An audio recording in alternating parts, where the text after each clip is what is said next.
Hey everyone, Angelo here, Hollywood filmmaker, greatest screenwriter in the history of the world, recovering hobo, out on the West Hollywood balcony in my apartment, out of my apartment. There's a neighbor's smoke detector that always chirps, and it doesn't really bother me, but I notice it's going to be going on out here. I live close to too much traffic, too many cars all around here. There's the smoke detector. Hope that's not too annoying on video. In person, it's not so bad, but I know when you're watching a video, like you're so focused in on the sound here, it may be obnoxious. We'll see. Been very busy as usual, but trying to keep at it with my videos. I've been doing a ton of writing. Now that I'm between classes for my screenwriting classes, I'm just between my screenwriting classes, and I won't have another one for at least a few months. I'm working on my own script, and it's going extremely productively, and I have a much better relationship with myself, with my writing, so that even when I know I'm like struggling to figure out something, I'm never really struggling, because it's like I have tools to experiment, to try different things. I'm never stuck. It's never a problem to keep writing or to figure out what to write. So I know I'm being so much more productive, and I'm always getting closer and like getting a finer resolution or a higher resolution to figure out how I'm going to solve a story problem, or how I'm going to develop the story in the first place, and how I'm going to design it, select the characters, design the characters, create some unifying principle or thematic element that's going to drive the entire story, so that everything's going to be about that one thing and nothing else. And I can always go at it no matter what. My problem is I'll get mentally like hung up on, oh, I want to see something interesting on the internet, or just frustrated with other things in my life. And I know this is the cure for all that. So I'm not expecting anything to save me from my writing. My writing is, I don't like to even say saving me from anything, but as close as I can describe it, it is, in a way. Been trying to eat well, lots of exercise, but staying in a little bit more to do my writing, because I have such limited time to try and develop this thing, and hopefully maybe even get to another script before I move into my next series of classes. Other than that, my mom's doing well. She's busy. She's working and taking care. She's like a companion for an elderly woman, and walks her dogs and takes care of her house back in Virginia. She wants to come visit here. The weather's been great. We need more bike infrastructure. I've seen, by the way, some really bad bicyclists lately. Like, I'm a cyclist. I love biking around LA. It should be much better. Most of the cyclists I see are really cool, great people, and I've seen a few lately who I'm like, they're terrible cyclists. Their behavior is terrible. They're bullies on their bikes. They yell at drivers. They yell at people. Like, they enjoy antagonizing people. Two in particular, it was either a husband and wife or a brother and sister. Who knows? They look kind of similar. Older people. Either way, they both might have been screwing each other. And they were riding e-bikes on Venice Boulevard West in LA, and they were just furious at they were like so obnoxious to drive, like waving. It was so embarrassing to watch, like both of them instinctively like waving their hands at a driver pulled out onto the driveway, like sort of into the bike lane, while they're trying to turn right, and they rode around him or her and did this to them. I'm like, how are you not both embarrassed that like you're so petty? And they backed up. And then they yelled at a homeless guy sleeping on his bed in the bike lane. And the guy, he looked total cop, face. And wouldn't surprise me at all. Like white goatee, bloated face, and sunglasses. And he's like, you want me to come back there? I wanted to say something to him then, but I'm like, what's the point? They're going to drag you down into the gutter with them. But I was ashamed, because it stains my conscience. If I'm anywhere around that, then it means I'm accommodating it. So it means you're pulling me into your bad behavior. Similar thing, I saw a cyclist a few weeks ago who was just blocking a lane on a major city boulevard for no reason, just doing it, just being a jerk, being a bully, and enjoyed throwing his weight around. And he always gave me like suspect vibes. And he even told me once he smacked a driver's mirror, and he was bragging about it. They didn't hurt him or anything. They didn't bump him. They didn't cut him off. It just, I think they honked at him, or they gassed it, hit the gas hard by them and revved by them, and he caught up to them or something. I don't know. It could have been some version of either of those. But he was bragging to me like early on when I met him, and normally he seemed so blissed out and chilled, like, oh man, this is so good, this food.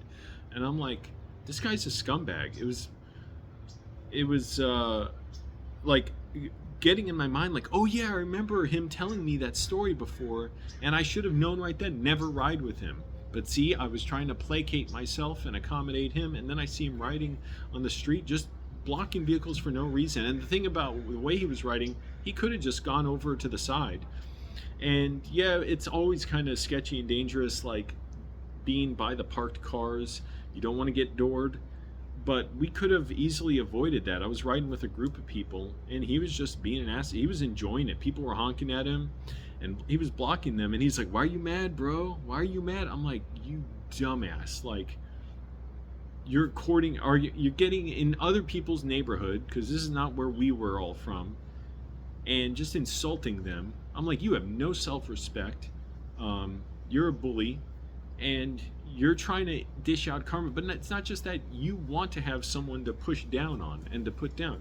He was a fucking bully. I'm like, these cyclists deserve to be called out. I'm ashamed of them. They should be ashamed of themselves. You should know better. And the fact is, you're going to lose any confrontation. Even if you win in the short term, you will lose.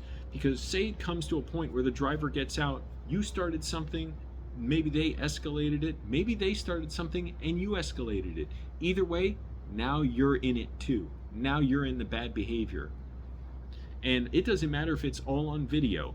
If it comes to the point of violence, someone gets hurt, someone gets killed, an innocent bystander gets hurt, somebody pulls out a gun and someone else gets hurt or killed, it doesn't matter. Even if you are technically by the law justified in defending yourself, you still brought everyone else down with you into the gutter by doing that.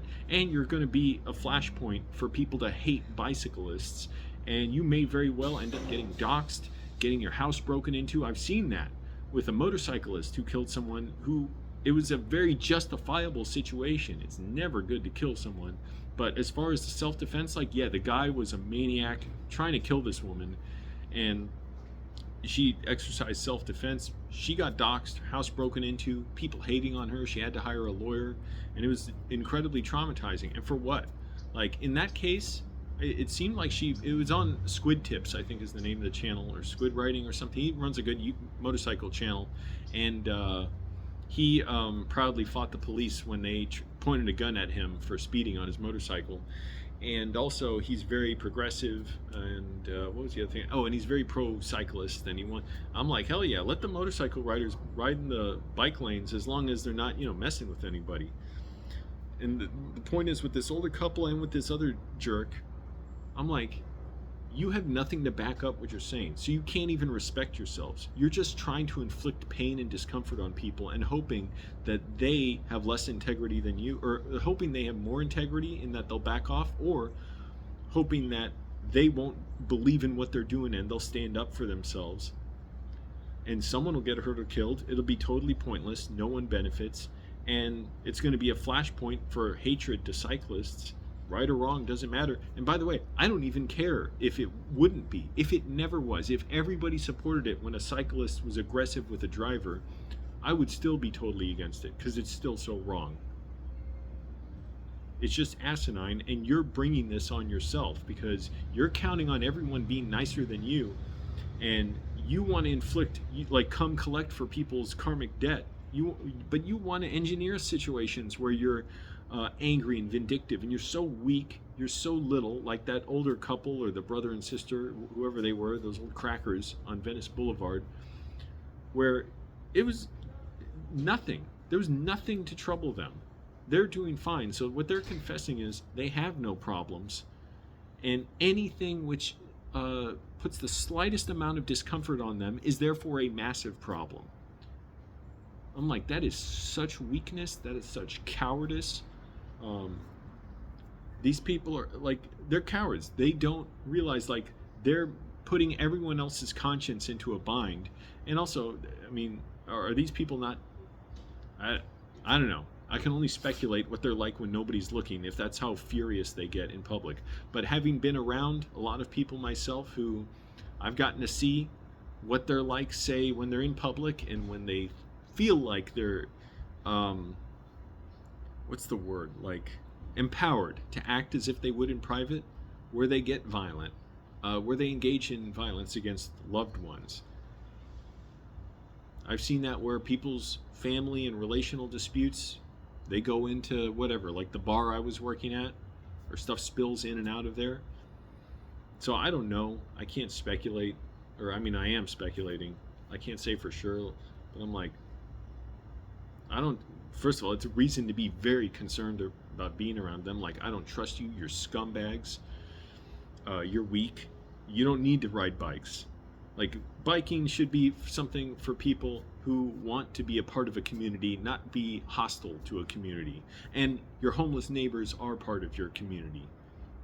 Fucking lowlife. This guy literally looked back and yelled at that homeless guy, like, you want me to come back there? And I'm like, I was riding behind him. I wanted to say something, but no matter what, it would have came out as too aggressive. I'm like, let it go, because like I feel so dirty just being around him, because I don't want that homeless guy to think I'm. It's not even about what anyone else thinks. I don't want to ever witness myself as somehow being a part of that kind of trash behavior, that bad conduct. And I don't think people should accommodate it. I'm like, don't associate with those people. Don't let them patronize your businesses. Don't work with them. They're low lives. So that one guy, I sort of know him.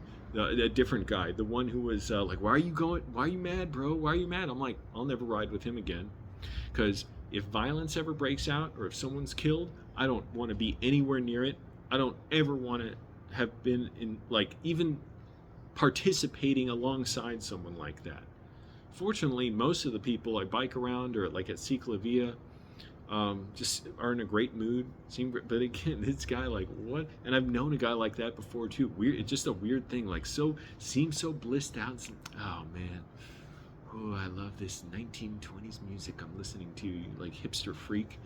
And then would just tear at people, like yell at them. There was a guy on a film set I worked on with, who he would just yell at people, like go from 0 to 10 out of nowhere. I'm like, what a bastard. What an asshole. But anyways, this is like a few of those cyclists. So I've noticed that. So shame on those cyclists. They should have nothing to gain by being in the cyclist community or anything, like if there is a cyclist community, because people should just cut them out when they realize what they're like. Like if they talk to me, I'd be polite, but I wouldn't participate in anything they want. Same with the other guy.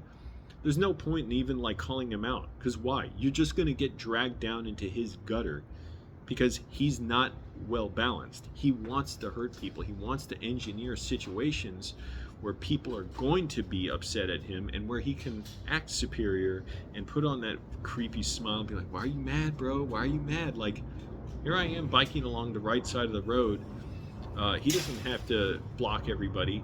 I'm like, how full of shit is he? So I just, reason I talk about this, it's like I'm complicit if I don't speak up somehow, because I hold myself to a much more higher standard of account than these people do, and I will never let myself like willingly be involved in anything like that. So it was disturbing to see both those incidents. But other than that, try and keep it positive. Try and structure my day so it's positive. So I'm taking a little break now from writing, because I've been doing it for several hours since early this morning. And maybe just go walk around the neighborhood. I want to limit my spending out. I've been having time to just go out, and I'm just spending money on food and coffees and teas. I'm like, damn, this is getting really expensive.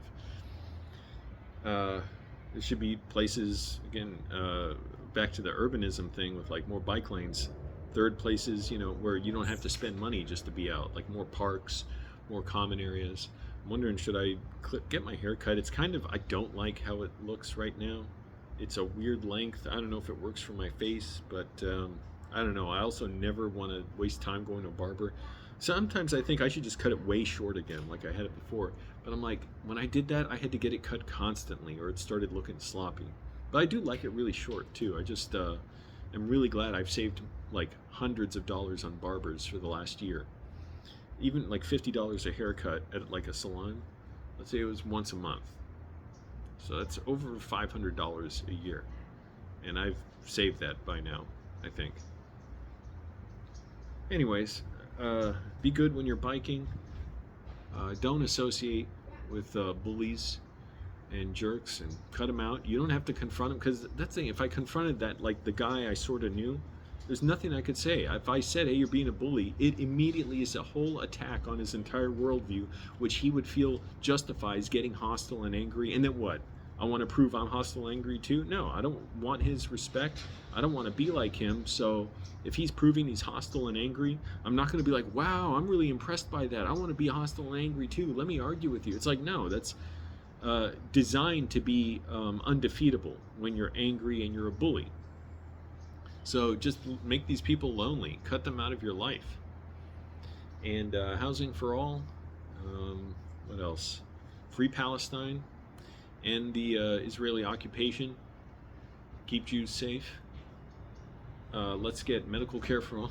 All that good stuff. Talk to your neighbors. Form tenants unions and workers unions. And try and eat healthy. So I'm going to write. And also, I'm loving reading. I'm going to reread Heat 2. That book is so freaking good. It's like an education in how to retrofit a story onto a new story and make everything so organic and so compelling and feel like it was all written as one unified story in the first place. It is unreal, the surgical precision in how it takes the story of the film Heat, which I'm not a big fan of. I think it's awkward and clumsy. I admire things about it, but I admire more the idea of it than the actual execution. It is too long. And the length of scenes, instead of getting to a fine point, it just kind of becomes like cookie dough, and it just kind of fizzles out and pours out onto the ground. But, a lot of people love it, and I can understand that. But the book, which is a prequel and sequel to the film, ties together these other ends of the story. If my face is Heat and the camera's mirrored, the image is flipped, so it's like, which is the left side for you guys? This side, I think. So if this is the prequel part, this is the sequel part, and it all connects together, it was done so perfectly to make it feel like one story where there were no limitations on what Michael Mann and Meg Gardner, she was the co-author of the book, could write.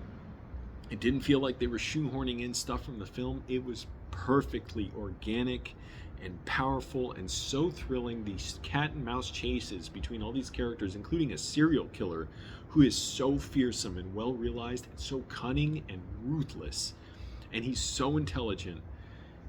And when you realize, oh crap, he's onto someone, he's onto some character he wants to kill, you realize there's no, he's not gonna, there are no words for what a force he is. He's like a shark. He'll do what he wants. He'll kill who he wants. And he'll do it in the most sadistic manner possible. It is so horrifying and powerful, and holy crap. I cannot believe these cat and mouse chases of all these characters chasing each other. Macaulay, the serial killer, Hannah, the cop. Hannah's a maniac in this story. And the tension becomes unbearable when they get these near misses and they don't realize how close they are to each other, and you realize how much danger these characters are in, and it's like, how can they possibly get out of it? It's because they're the very best at what they do, but can they get out of it? Will they get out of it? You don't know if they will.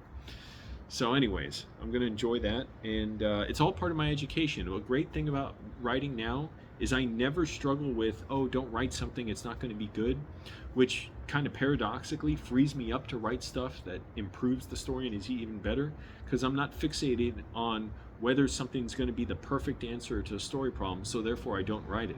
I feel free to write everything, because I know now no writing is wasted. Everything I write, I can be so glad while I'm writing, as opposed to when I used to be so miserable writing, and then ironically my writing was at its worst when I was most miserable.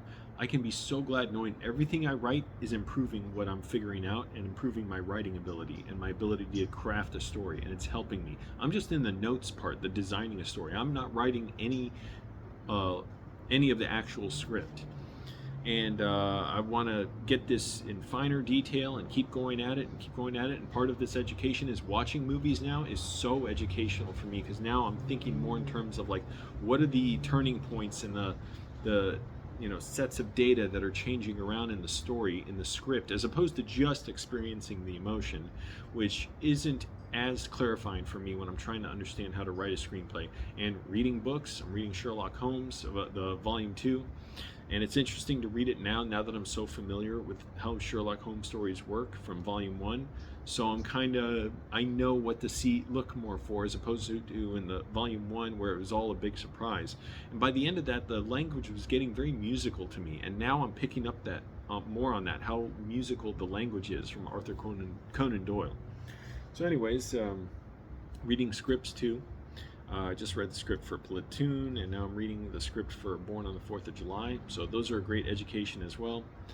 Platoon has its problems with this script, but some, how do I say it? Like, the way black characters are written is like, yeah, it's kind of iffy. And also calls to mind how in the movie King, like, all he's there for is kind of to support Taylor, the white guy.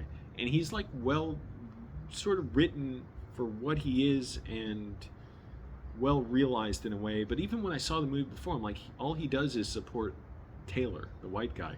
I mean, it's still a great movie and powerful. And I realized that more as I'm older, how disturbing it is. When I was younger, I just thought, oh, it's a war movie, whatever. I had no sense of what it was really telling us about how America was tearing itself apart in waging this horrible war, basically like being worse than its enemies. And now I can see that a lot more, and just how disturbing it is. And Born on the 4th of July, that's been one of my favorite movies for over 10 years now. So anyways, I'm going to get back to all that and maybe walk around a bit. So try and improve your neighborhoods, ride a bike, write screenplays or books or whatever, poems, and be well, clean up your place, keep your microwave clean, man, come on. And let me know what you're doing. Let me know what's going on. Everybody on earth, let me know what you're doing and what's going on, and what should I do with this hair. Maybe just get it like styled a little bit. You see, it's kind of sloppy, I guess you can see, because like I had it cut really short and it's just grown for the last year, and I'm like, it hasn't been shaped for like longer hair. So I should get that worked out at some point. But I do want to save money on haircuts. All right, everybody. Thanks for watching. Bye.